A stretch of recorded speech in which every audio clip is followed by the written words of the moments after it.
Sumeria, una hermosa edición que nos dio una gran cantidad de cambios a lo que había sido Furia. Una edición que se nota que fue más que lo que Furia, que era un producto como más experimental, me acuerdo en su momento. Era bueno, partió con muchas cosas disruptivas, podríamos decir, que rompían el canon establecido. Primero, la mitología que la que se basaba. Anteriormente nunca se había visto la mitología sumeria como tal, siempre habían cartas, Gilgamesh salía, o no sé, salía Sun, por ejemplo, pero Marduk, pero fuera de eso, una edición netamente sumeria era algo totalmente nuevo, cosa que se repetiría con Dharma y la mitología hindú. Pero este fue el primer partaguas y lo que pudo haber sido algo mucho más importante para optar, porque ya ahora hemos visto de nuevo que volvieron a la fórmula tradicional, reeditando Lénica, reeditando Hijos de Dana, reeditando Espada Sagrada. Obviamente no tienen el mismo nombre, pero en este tiempo se atrevieron a hacer algo. Y no solo eso, trajeron una edición nueva con una raza nueva, los ancestrales. Nice. Una raza muy especial. Muchos se quejaban en su momento que los ancestrales no fueron eternos o que no hubiera ningún nexo con ellos, porque reeditaron bestias, reeditaron guerreros, pero caballeros recibió el cariño, pero por un producto especial que lo volvió meta, si no hubiera podido. Y el tema de ancestrales que le quitó el dominio a Eternos. Y no solo eso, si se acuerdan en los análisis anteriores, Eterno era una raza de apoyo que se dedicaba nomás al manejo de oros y alguna que otra cosa. Y ancestrales tenían lo que le faltó a Eternos, el control. Eternos y ancestrales deberían haber sido lo mismo, o debió haber salido algún tótem o alguna cosa que hiciera eso para subsanar un poco y para que ambos se complementaran, porque los ancestrales, cuando salieron en la primera tanda sumeria, era solo control y tenía unas características muy especiales, y ahora la vamos a ver. Pero antes que nada, las consideraciones de que esta es un análisis hecho por un fan, que son cambios que solo buscan dar más cariño a una carta que perdió visibilidad o perdió su lugar debido a que había alguna que hacía lo mismo o que tenía alguna condición que lo volvía más subóptimo. Que eso se va a ver menos acá, porque a diferencia de Furia, aquí son cartas que hacen cosas diferentes. No como Furia, que hacía una cosa, que las cartas hacían una cosa y si era real, era más barata que la Vasallo, por ejemplo. Entonces se van a ver menos casos, una edición más limpia, una edición que estaba mucho más sólida. Se nota que ahí aprendieron el tema de, no los errores, pero sí para que den más juego, y sobre todo como es una nueva raza, obviamente iban a tener cartas más, podríamos decir, poderosas. Una vez más, esta es mi opinión, así que si a usted, por ejemplo, no le gusta que el Enki baje, pongámosle, yo digo que baje coste 3, lo entiendo, lo respeto, y en realidad es solo mi visión, y si yo puedo estar errado también. Yo cometo muchos errores, uno más, uno menos. Ahora pasemos a la estrategia. La estrategia del Ancestral era muy clara. Los aliados de coste 1 a 2 eran buscadores, eran soporte, daban fuerza, daban alguna cosa, pero solo en pos de la estrategia. Más adelante saldría hasta un buscador bueno. Y las cartas de coste 3 o mayor eran las de control. Era la estrategia pura y dura, la que por ejemplo teníamos para destruir aliados, para destruir totem, para hacer el control que necesitábamos mediante alguna condición. Generalmente era cuando entraba en juego. Habilidades disparadas. Y ahora sí, vamos con el análisis. El primer aliado es Enki, aliado de coste 5, fuerza 5, que tiene dos habilidades. Una vez por turno paga un oro y destruyes un aliado. Rotísima. Y los aliados, mientras esté en juego, los demás aliados de raza ancestral ganan 2 a la fuerza. Muy necesaria. Recuerden que, como ven, esta es la carta representativa de la raza, una carta de coste alto, que tiene un control en mesa, y como buen lord se basa en modifica a su otro aliado. Esta es una versión estrella, es la versión sacada por las colecciones completas, y lo que único que cambia es que cambia ese coste 5 a coste 4 para subsanar un poco la debilidad de esta raza, que era muy lenta por el tema de los costes. Otra carta que era icónica y bastante útil en este momento era Marduk. Si bien vimos que en Furia las armas no eran muy relevantes, acá sí, las armas hacen muchas más cosas que solo dar modificación. Igual que los Totem, también hacen algunas cosas más que dar un pequeño apoyo. Entonces Marduk, que además tenía Furia, si hace daño al castillo, destruyes un arma o un Totem. Una carta muy buena. Esta es la otra frecuencia también que tiene las cartas. La carta Mega Real, ojo, no confundir con la milenaria. Era una carta que se suponía que era mejor que la real. También tenía temas de frecuencia, era mucho más escasa, pero más bajo que la ultra real. Y en este caso podían ser, no eran únicas, podías tener más de una copia. Recuerden que el principio de la carta milenaria en Furia era que era una carta única, por eso también tenía habilidades buenas o habilidades rotísimas. En este caso no pasa así. Y por lo como vemos, las cartas no tenían un borde, tenían su texto y todo de manera, el texto de la habilidad de manera tradicional, pero no tenían bordes. Básicamente era casi un full art. Y ahora vamos a pasar al siguiente, que también tenemos... Ah, no, este todavía no. Pero, ojo ahí, Ereshkigal es la segunda carta más característica de esta raza. Vio muchos pósters, era como una de las caras que tenía. Un dibujo de Madeline Bonnie, una ilustración de ella, que en este bloque, Furia, y lo que son estas dos primeras ediciones, junto con Thor Odinson, son uno de los ilustradores más destacados por su estilo de dibujo, pintura, que realmente son exquisites ver. Bueno, tuvo muy buenos ilustradores este bloque. Madeline Bonnie, Carolina de Nice. Thor Odinson, tuvo a J.P. Aguirre. Hay muchos buenos ilustradores. Como ven, aquí tenemos la versión estrella, que lo único que cambia es que en vez de destruir un aliado de coste 2 o menos, pasas a destruir 2. Es un cambio sustancial, sin cambiar el coste, sin cambiar la esencia. Nice. Recuerden que eran cartas de coste alto, porque además de tener el control, la sinergia que tenía era con cartas de coste alto por cierta carta que vamos a ver después. Una carta muy buena. Y una carta con buenos stats, un 4-3. Ninur Saga. Un aliado 3-3, que cuando entra en juego tu oponente descarta una carta al azar. Este era el principio del descarte, no había muchas cartas de descarte en Sumeria, pero como ven es una carta que es vacío si en el mazo. Tiene coste 3, que es uno de los requisitos para tener en cuenta este deck, porque por el tema de las bonificaciones, para no ser solo un aliado de descarte, sino también un aliado de ataque. Su desventaja es al azar, descartar al azar. Su ventaja también es el descarte al azar, porque tú podías hacer que descartara oros, cosa que con otras cartas tenías que ir limitando. Había cartas que descartaban aliado, solo, o otras que hacían solo totem, solo talismán. Habían solo cartas que no se oro. Entonces, con las cartas al azar podías tener la mínima oportunidad de descartar un oro. Shamash. Cuando este aliado entra en juego, destruye un aliado que porte un arma. Por 3 es un 3/3. Real, muy bueno.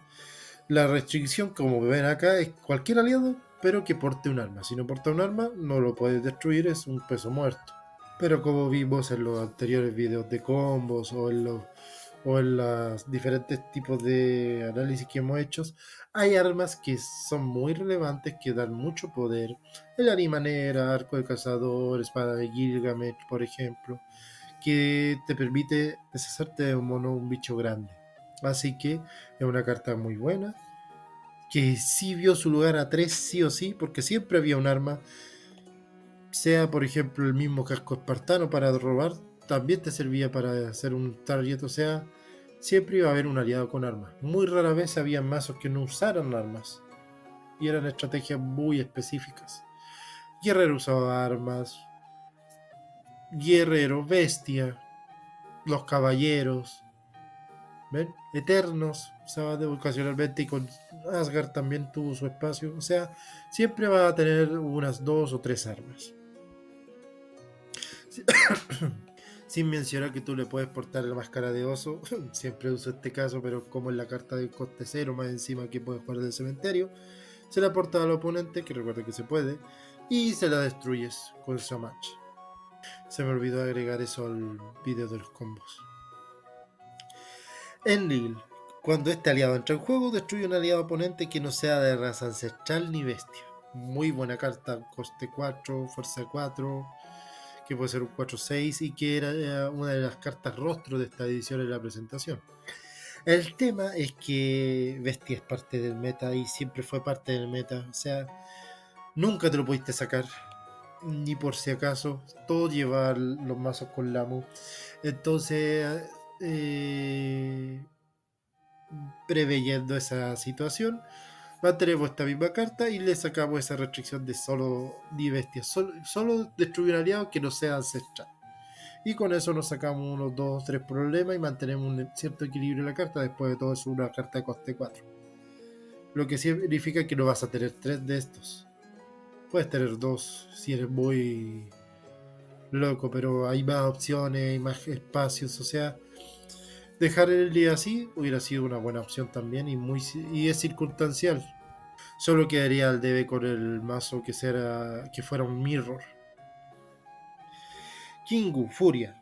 Un 3/3 que cuando hace daño al mazo castillo robas una carta. Esta carta fue más allá del mazo ancestral, estuvo en el mazo full, en el Dream, en todo tipo de mazo que se pudiera meter, porque te permite robo y es un aliado con furia. Así que desde el turno que está entrando en juego ya está robando. Si tiene el tótem animal, que en otros mazos ya están haciendo la idea de tener un mazo furia, era un 3/5.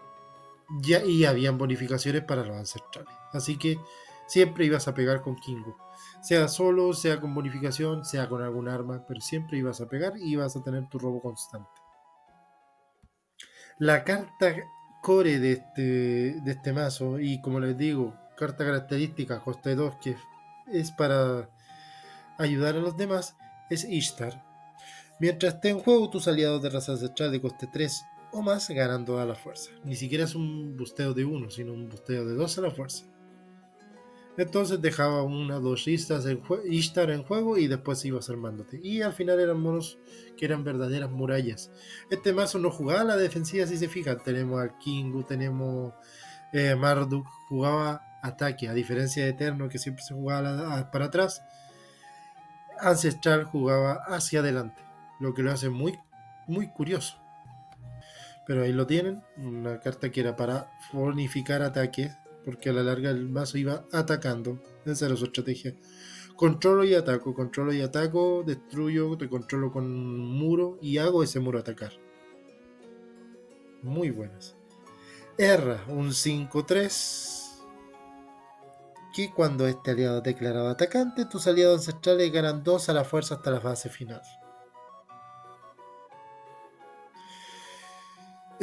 Podríamos haberla dejado coste 4 y eso hubiera sido más equilibrado, pero como estamos ideando algo y dar ese giro al ataque que está tanteando Kingu, que está tanteando otras cartitas por ahí, hacemos que ataque, que gane fuerza. Y los aliados de los ancestral ganan toda la fuerza hasta la fase final. O sea, no es una bonificación eterna como lo que hace Ishtar. ¿Se autobonificaría? Sí, pero podríamos agregar alguna otra condición o que no sea el mismo. Pero y agregándole furia para hacerlo un aliado de ataque. Recuerden, estamos viéndonos por esa variante, por la del ancestral de ataque. En este tiempo todavía no estaba el ancestral de descarte, era puro control y ataque. Sumukan, pongámosle que así. Cuando entra en juego, busca una aliada de raza ancestral de 4 más en tu vaso castillo y ponlo en tu mano. Listo. No hay mucho que hacer. Es un buscador, un gran buscador. Las cartas ya vimos que Ereskkigal, ya vimos que Enki, ya vimos que Marduk son de coste 4. Y hay más cartitas por ahí que son de coste alto que pueden ser buscadas por esta. Así que tener dos era como tener una copia o un comodín más. Imagínense tener un Enki. Después hubo una carta que hacía la pega mejor, obviamente, pero eso lo vamos a dejar para otro análisis porque todavía no corresponde. Sin, aliado ancestral de coste 2, fuerza 2, que cuando entra en juego busca un talismán de coste 4 más en tu mazo castillo y ponlo en tu mano. Mismo caso era para buscar los limpiamesas. Si estás ya aburrido o si estás en una situación desesperada, sin buscabas a... Bueno, no hay muchas opciones, o sí hay, pero no la vamos a analizar en los talismanes, pero pongamos Nalfar, que todavía no lo analizamos. Buscabas a Nalfar, buscabas Diluvio Universal, buscabas cualquier limpiamesa, se buscaban los limpiamesas, y era la única opción que tú tenías, era tu botón de pánico sin para buscar y no podían anulártelo. Era muy rara la anulación de aliados. Así que Sin vio su espacio y si se fijan ya está el satanteo con las dos primeras cartas de la búsqueda. Buena búsqueda, búsqueda de aliados, búsqueda de talismán. Tenemos a Ninji Shid, un 6-4 indestructible. Y nada más. Y ya. Lamentablemente no vio mucho juego muy alto, si bien es el ancestral tenía un coste alto y todo. 6 ya es muy alto para el aliado que solo es indestructible. 6-4. Así que me tomé la libertad de hacer aquí el pequeño cambio y hacer un reanimador. Le saqué el indestructible porque ¿cómo va a tener un reanimador que sea destruible? Digo que no pueda salir del juego. Y esto nos permitiría armar algunos otros combitos por ahí. Pero la idea es que cuando entre el juego, busca un aliado ancestral de coste 5 o menos para no buscar algo más alto. Y desde tu cementerio situar su coste. Para hacer también un mini combo si es que tenías 2 o 3 y por 5 ya vale la pena. O sea, hay cartas que hacen lo mismo por coste menos y sería muy ideal tener con una habilidad similar para poder recibir bonificadores, para hacerlo un caballero templario, por así decirlo, pero del bloque Furia. Siguiente carta, Nergal. Por coste 3, un aliado de fuerza 2, que cuando entra en juego destruye un aliado de fuerza 2. Ni más ni menos, 2. Había muchos aliados, era muy buena. De hecho, yo la dejaría igual. Pero por si acaso, por los loles, haría que se destruyera por los aliados de coste 2 o menos, de fuerza 2 o menos. Pero no es una carta que no requiere muchos cambios. De hecho, no requiere cambios, es solo para. Por los loles. Para dar un poco más de variedad. Carta muy buena. Nabu. Cuando este aliado entra en juego, los ancestrales ganan 1 la fuerza hasta la fase final. Ishtar te bonificaba a los aliados de coste 3 o más. Enki te bonificaba, pero era muy caro. Entonces tenemos una carta coste 2 que si bien es una vez por turno, porque cuando entra en juego, le da bonificación para seguir haciendo como les dije, esta estrategia de ataque.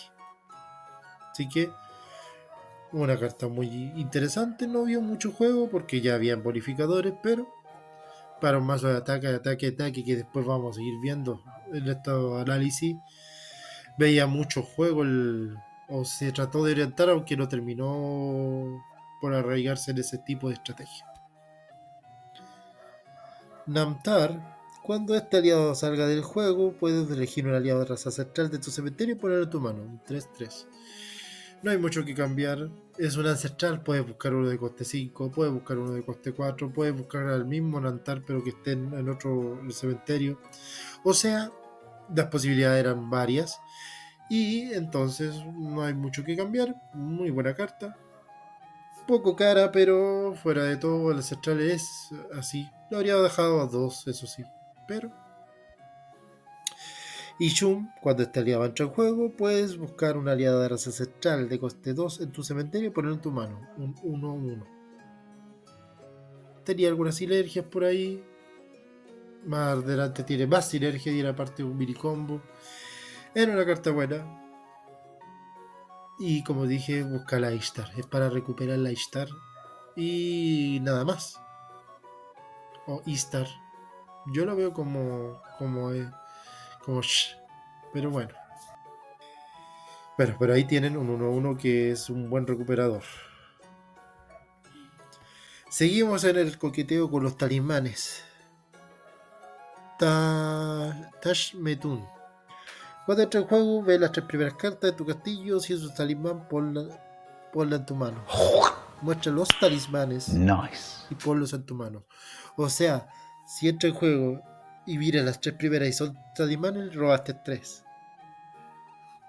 O sea, depende de la suerte, pero ya vimos que hay algunas cartas que nos pueden paquetear un poco los mazos, como vimos en el video de los combos.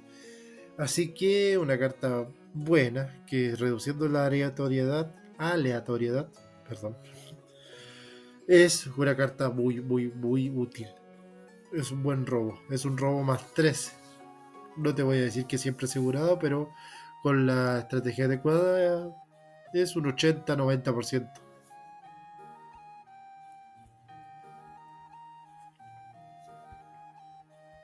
Ninkilin. Cuando estaría dentro del juego, destruye un aliado oponente que no sea de raza ancestral. Es un 5-2. Carísimo. Muy caro. Y como yo estoy un poco igual aburrido de solo cambiarle los costes, podríamos hacer otra cosa.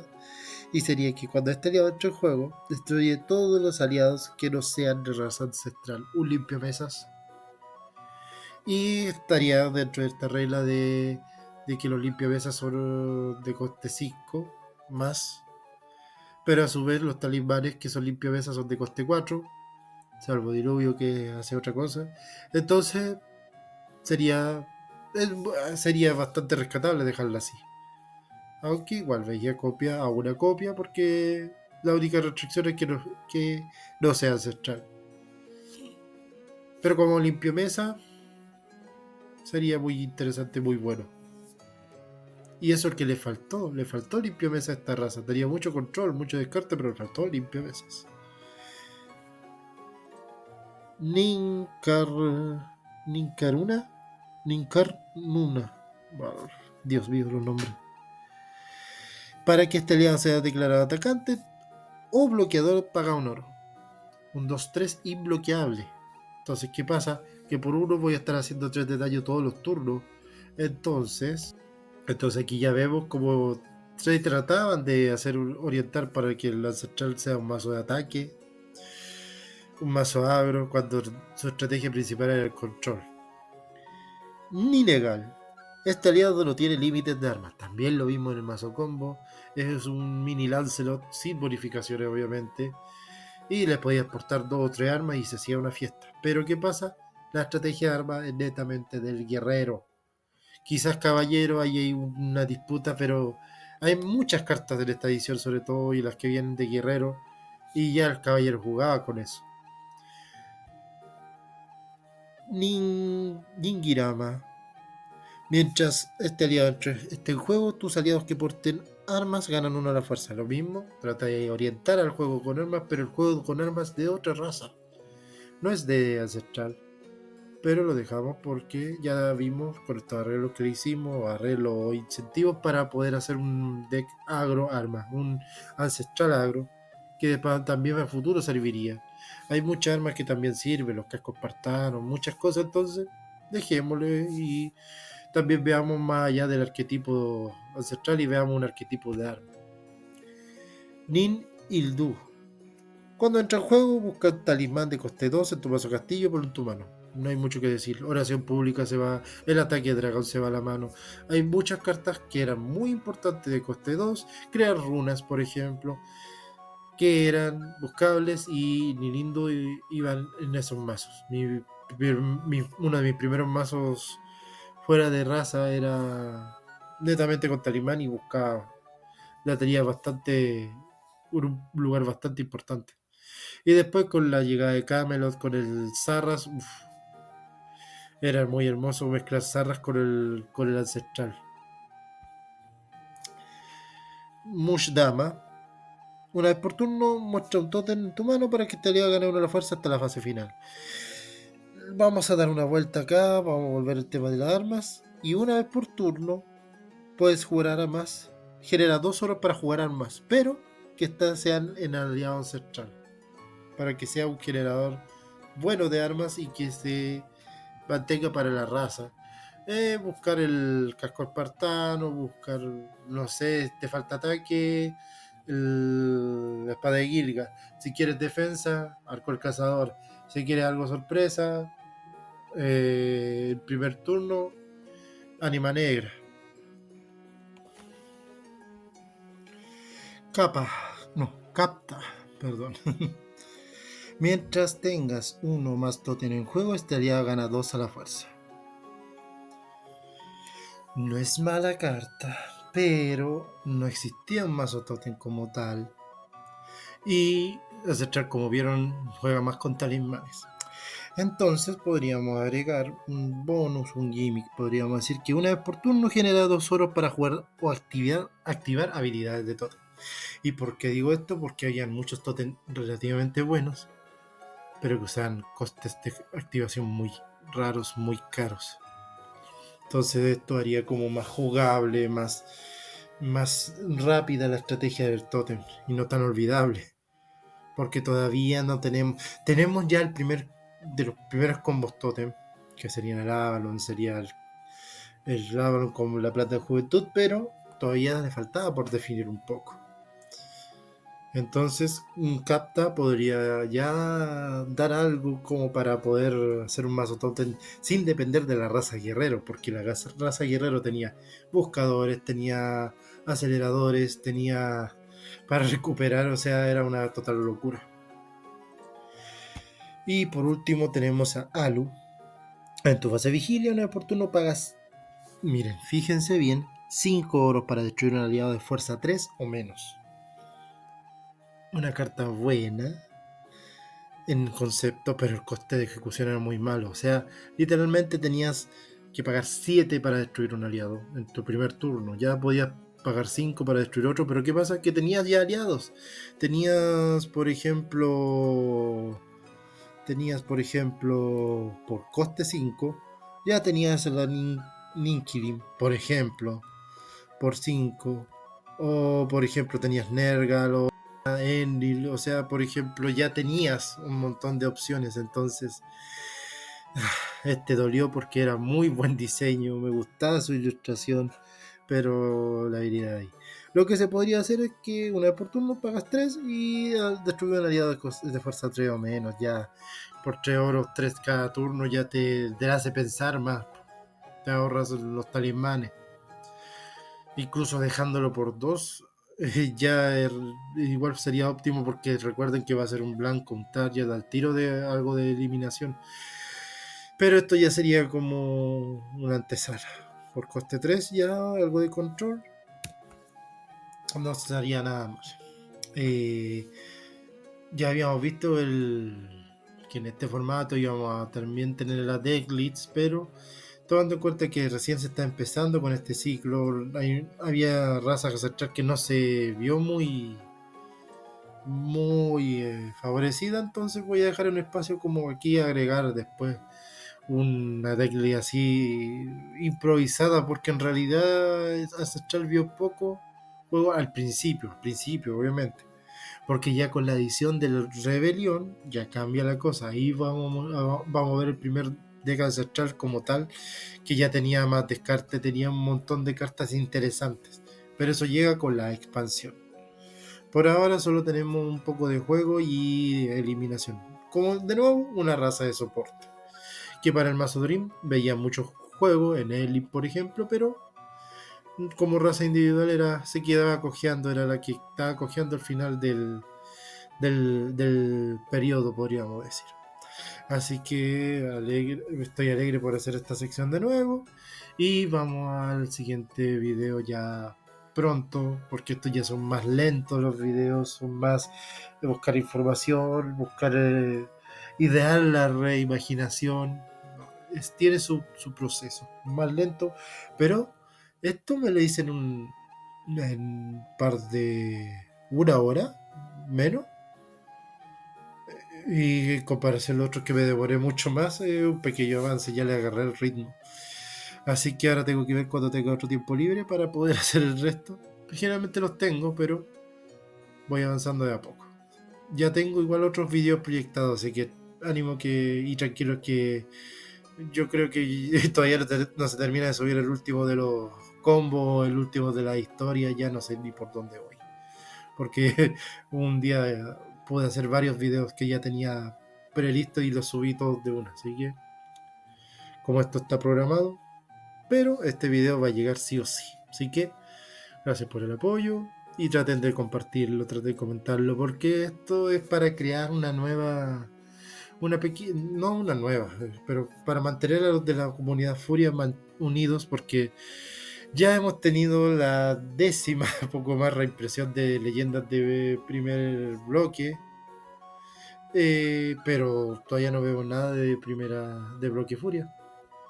Entonces, para así nos visibilizamos más junto con los que podamos para ir pidiendo más bloques Furia, porque a la larga eso es lo que nos pasa, que todo depende de la comunidad misma. Y ya hemos visto cómo la comunidad ha arreglado cosas, como por ejemplo la de Primera Era. Así que tratemos de difundir, porque la misma comunidad ha hecho cosas muy interesantes. Ahora están mezclando Templarios, por ejemplo, la edición de Camelot con bloque Furia y haciendo algo muy interesante. Hay muchos formatos que están haciendo de la misma comunidad. Así que nada, es algo muy espectacular de ver y que siga así, porque es algo muy, muy interesante.